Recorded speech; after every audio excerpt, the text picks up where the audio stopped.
মহারাজা long live, মহারাজার চিন্তাধারা দিক দিগতে ছড়িয়ে দিন। আসন্ন বিধানসভা নির্বাচনে মহারাজা ত্রিপুরা মাতাকে বিপুল ভোটে জয় করুন।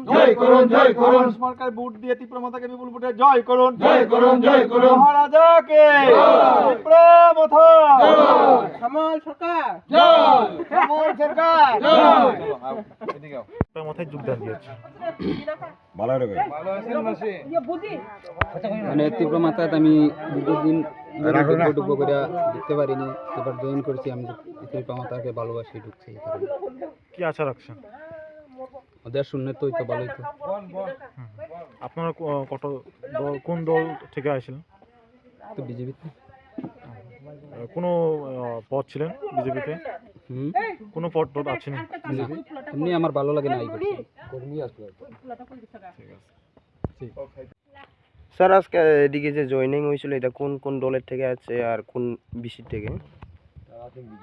তারা সবাই আপনারা দেখেন আজকে পুরা ইয়ং একটা রেজিমেন্টেড ফোর্স নিজেরা স্বতঃপ্রণোদিত হয়ে আমাদের ত্রিপুরা মাথা দলে যোগদান করেছে। তারা সবাই বিজেপির কর্মকর্তা ছিল এবং এই যে বিজেপির জুমলাবাজির বিরুদ্ধে, বিজেপির অপশাসনের বিরুদ্ধে তারা কিন্তু নিজেরা এখন সোচ্চার। আমরা বলতে গেলে আমাদের দুর্ভাগ্য যে আমরা অনেক জায়গায় এখনো পৌঁছতেই পারতেছি না, সময় মানে স্বল্পতার কারণে।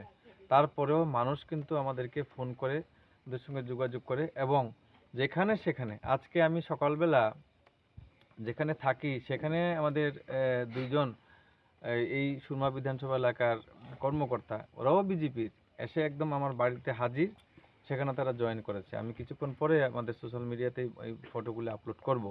তারপরে আমরা আরেকজনের বাসায় গেছি এই মরাছড়ার দিকে, উনি বাড়িতে ডেকে নিয়ে বলে আজকে বাড়িতে এখনই আমরা জয়েন করেছে। আর তারা যারা আজকে আমাদের এখানে এসছে এই আমাদের নবাগত অতিথিরা, এরা কিন্তু একদম ফুল প্লেজেন্ট একদম ইয়ং ফোর্স এবং তারা এবার মানে সিদ্ধান্ত নিয়েছে যে কোনো মূল্যে বিজেপি সরকারকে এই রাজ্য থেকে বিতাড়িত করবে। কত পরিবার আর কত 6 পরিবারের 30 জন ভোটার আমাদের দলে আজকে যোগদান করেছে। এই এরিয়ার নাম কুচাইনালা 8 নম্বর বুথ সেন্টার থেকে তারা আজকে আমাদের দলে যোগদান করেছে।